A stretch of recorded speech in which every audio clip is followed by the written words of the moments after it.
Welcome to the deep dive. Today, we're zeroing in on the neighborhoods that make up the fascinating city of Shanghai. Mm. Our exploration is guided by moveandstay.com, which is a resource that, well, they've spent over 25 years connecting business travelers and expats with places to stay across Asia. Right, yeah, over a quarter of a century. That's, quite a track record. They must have a really unique perspective on what it's actually like living in a city like Shanghai, understanding what people need, especially if they're there for work or maybe a longer stay.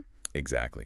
So whether you're maybe planning a trip, thinking about a move, or you're just curious about this, massive global city, we're going to try and unpack the key characteristics of several Shanghai districts. Sounds good. We'll be looking at Jing'an, Huangpu, Zuhui, Changning, Pudong. Then maybe the trendier spots like Xintiandi and Tianzifang. And finally, the Old Town. Covering a lot of ground. Yeah, the aim is really to pull out the most useful details, give you a real sense what makes each area tick without, getting totally lost in the weeds. Makes sense. Where should we start? Okay, let's dive into Jing'an. MoveAndStay.com calls it the real heart of Shanghai and even yuppie central. That paints a picture right away, doesn't it? It really does. Yuppie Central.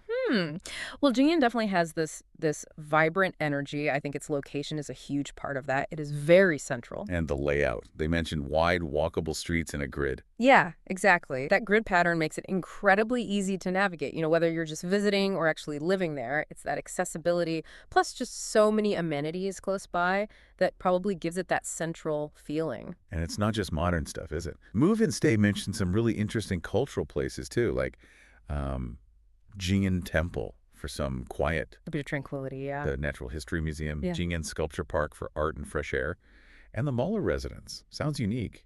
Oh, it is. It's got this really distinctive architecture, a real story behind it. Yeah.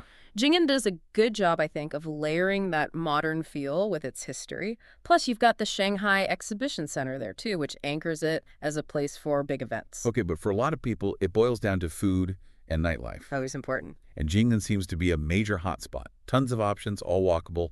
Move and Stay even mentions this trend of people hanging out on the street with takeaway drinks on weekends. Yeah, that paints a picture, doesn't it? Yeah, Very yeah. lively, very social. And if you want specifics, they point to Yanping Road and Wuding Road as the real hubs. Just packed. With what exactly? Well, everything, really. Yeah? Cocktail bars like Revolution Cocktail, Sakaba Malabar, La Suite for later nights. Then food spots like Raw, Terracotta, Bastard, RACLA, Toasty by O'Mills, too. It's a real mix, international, local. It sounds like it. And interestingly, even Starbucks is doing more than just coffee. There's a reserve roastery in a mall, Taikoo Hui, that actually has a cocktail bar, Bar Mixado. Yeah, that tells you something about the neighborhood, right? Appreciates its caffeine and its cocktails. Definitely. And then there's this Yonggwon Phase 2 revitalized Shikumen buildings, those traditional lane houses. Right, the Shikumen. Zongyun Phase 2 is a great example of Shanghai preserving history but making it modern. They've restored these beautiful old buildings, and now they're full of restaurants, cafes, bars. It's got a really unique atmosphere. So what about actually living in Jing'an? Move and Stay suggests it's pretty popular with expats. Communities form quickly. Yeah, it seems that way. It's densely populated for sure, but the trade-off is having everything right there. Shops, restaurants, transport. And you get a mix of housing, from shiny new high-rises to those older character-filled lane houses. But maybe pricier near certain spots, like Xintiandi. Oh, definitely. That convenience and central location, especially near the really trendy bits, that comes with a higher price tag. You'd probably find more affordable options sort of on the edges of the district.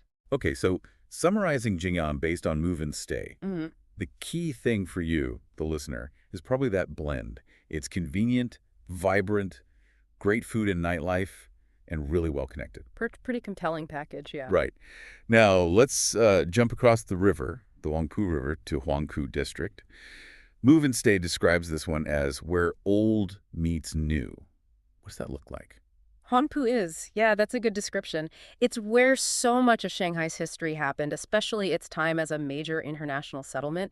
The source really emphasizes that. You can see it in the buildings. Absolutely. The architecture tells that story. Lots of historical buildings are still there, really well preserved. It was a center for trade, and that shaped it massively. And of course, Huangpu means the Bund. You can't really talk about it without mentioning the Bund. No, you really can't. Move and Stay highlights those incredible views of the Pudong skyline from there, especially at night, when all the buildings are lit up. It's the iconic Shanghai view, isn't it? Totally. It's just breathtaking. That skyline across the river, it really sums up the city's transformation. It does. It's amazing. But Wangpu isn't just the Bund, right? Move and Stay mentions more local spots, too. Yu Garden, Old Town, the Shanghai Museum. Exactly. You get this great contrast, the history and culture of Yu Garden and the Old Town, which give you a peek into traditional life right alongside, a world-class museum. And the food. Apparently it's a place to go if you're hunting for the best xiaolongbao, those soup dumplings. Oh, yes. If you want authentic local food, especially xiaolongbao, Huangpu is definitely a top contender. It's an absolute must-try when you're there. So the picture Move and Stay paints of Gongku is, it captures Shanghai's essence. The sort of grandeur of the Bund meets the charm of the old town. I think that's fair. Yeah, always something new to discover around the next corner. It's got that mix. Okay, interesting. Next up, let's head into Zhuhui, described as a charming blend of history and modernity. Sounds like it has a specific kind of vibe. Zhuhai definitely has a distinct charm, yeah. As the source notes, a big chunk of it is the former French Concession. Ah, okay. And you can really feel that history, those leafy, tree-lined streets, the beautiful old villas. It's got this sort of elegant European feel in places. Wukong Road is mentioned specifically for that architecture. It's just a lovely area to walk around. Sounds perfect for just wandering, soaking it all in. Mm. But it's not just history, is it? Move and Stay points to shopping, too, like the IAPM Mall for luxury stuff. Right, it's not stuck in the past. You've got high-end places like IAPM, but also Grand Gateway 66 with a mix of brands, and then Yongkang-Lu, which is known for cafes, but also has interesting little shops. A real mix. Exactly. It blends the history with modern shopping really well. Something for everyone, basically. And the food scene sounds similar diverse, from Shanghainese to international, Michelin stars to little family places. They mentioned the Cannery as a popular spot. Yeah, Zhuhai is a great food district. The variety really reflects its history as an international area and its diverse residents today. You can get fantastic local food right alongside top international restaurants like the Cannery.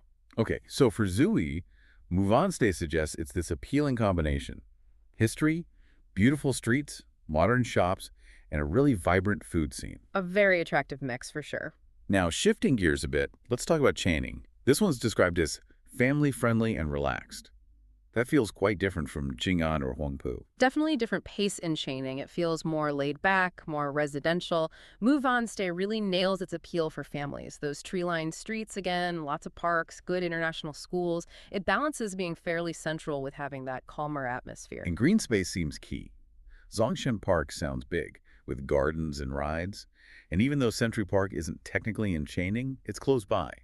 Plus lots of smaller local parks. Yeah, the parks are a huge draw. Zongshan Park is great, and having access to places like Century Park nearby, plus all the neighborhood playgrounds, it really supports that family-friendly reputation. Essential for kids, right? Makes sense. What about eating out? Still diverse, but maybe more family-focused. Yeah. Move and Stay mentions Gubei having lots of Korean and Japanese places because of the expats there. That's right. The food scene reflects the community. Lots of options. And yeah, many places are geared towards families, maybe with kids menus and things like that. Gubei definitely has a strong Korean and Japanese presence, which makes sense given the large expat communities, particularly from those countries. And that brings up the community vibe. It sounds like there's a strong sense of community, partly because of expats, but also community groups and schools. Gubei again gets a mention for vibrant expat life and access to American schools.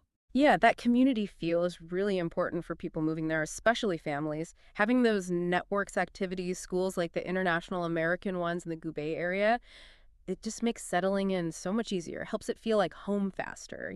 Absolutely. So the key takeaway on Changning from Move On Stay is it offers a slower pace, strong community, lots of green space, and it's really set up for family life. Exactly. A very livable district, especially for families. Okay, let's head east again, back across the river to Pudong. This is presented as the modern face of Shanghai.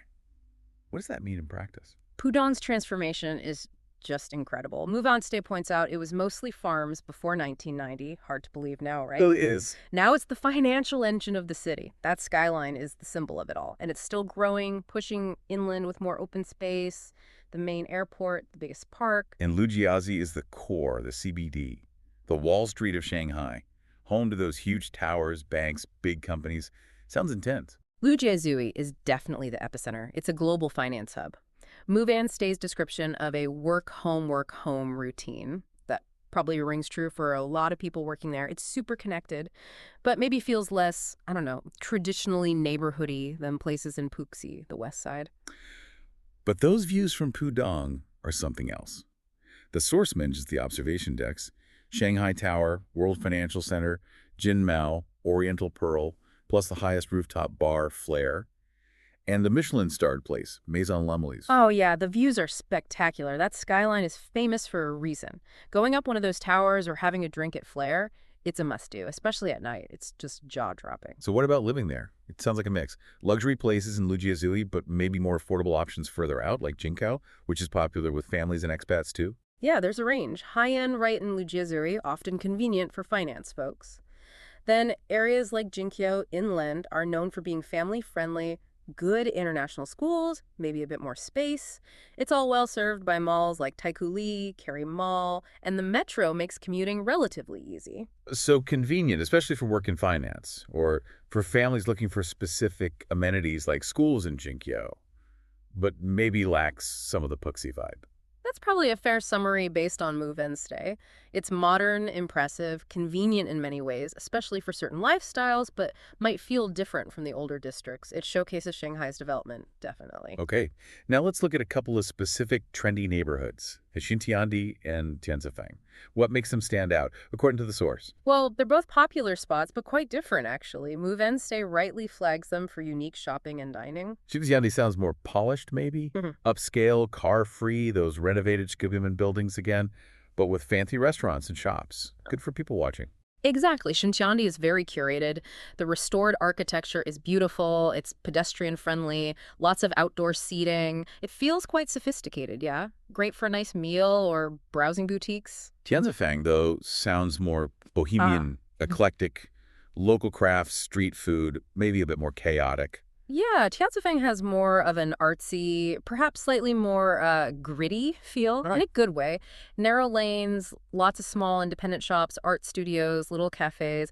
It's maybe less overtly commercial than Xintiandi, though some say it's changed over time. Still has a lot of character, especially if you're looking for unique things. And they both have cultural connections. Xintiandi is where the first Communist Party Congress was held, and Tianzifang is known for art studios. That's right.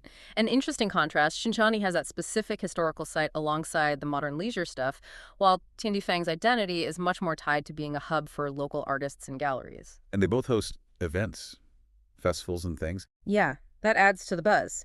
Xintiandi's open spaces work well for bigger events, while Tianjifang's maze-like lanes offer a more intimate setting. It keeps them feeling dynamic. So the takeaway is, two trendy spots, but with distinct vibes. Xintiandi is upscale and historic chic. Tianzifang is more artsy and eclectic, both worth exploring for different reasons. Definitely. They offer very different flavors of Shanghai's contemporary scene. Okay, finally, let's step back into history with the Old Town, Lo and Chang. What's the essence here? Old Town really is, as Move On Stay puts it, a glimpse into Shanghai's past. Even with changes happening around it, it holds on to this old world feeling that's quite special. It's the kind of place you just need to wander around, get a little lost in. And the architecture is a big part of that. Totally different from the skyscrapers. Traditional Chinese buildings, narrow alleys. Absolutely. It's a stark contrast. You see the intricate details, the classic designs. It connects you to the city's heritage in a very visual way. It feels like a different world compared to Lujiazui or even Jing'an. And the food. Sounds like the place for authentic Shanghainese street food, family-run spots.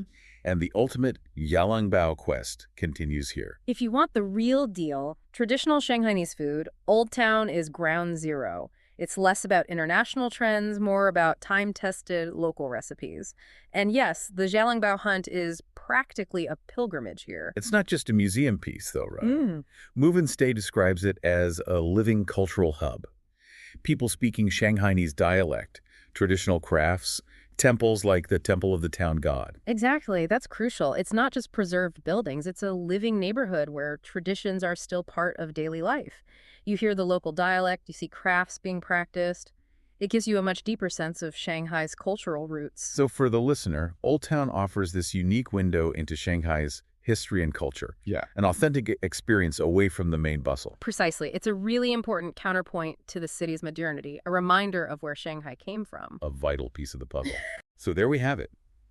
We've taken a pretty deep dive into several key Shanghai neighborhoods using the insights from MoveAndStay.com, who, as we said, have been helping people navigate Asia for over 25 years. Hmm. We really hope this overview gives you a clearer picture of Shanghai's incredibly diverse landscape. Whether you're actually planning something or just curious about this amazing city. And it's worth remembering, if you are planning a trip or a move, that MoveAndStay.com's whole focus for all those years has been exactly that, helping business travelers, expats, find the right spot across Asia, short-term or long-term. That kind of specialized experience in navigating accommodation in a city like Shanghai can be incredibly useful. Absolutely. A great point. So finally, maybe something to think about. How do a city's neighborhoods really reflect its story, its culture, its ambitions? And what would it actually be like to experience that unique mix of tradition and supermodernity we've talked about in Shanghai firsthand? What parts of these neighborhoods resonated most with you, your interests, your lifestyle? This might just be the start of your own deep dive.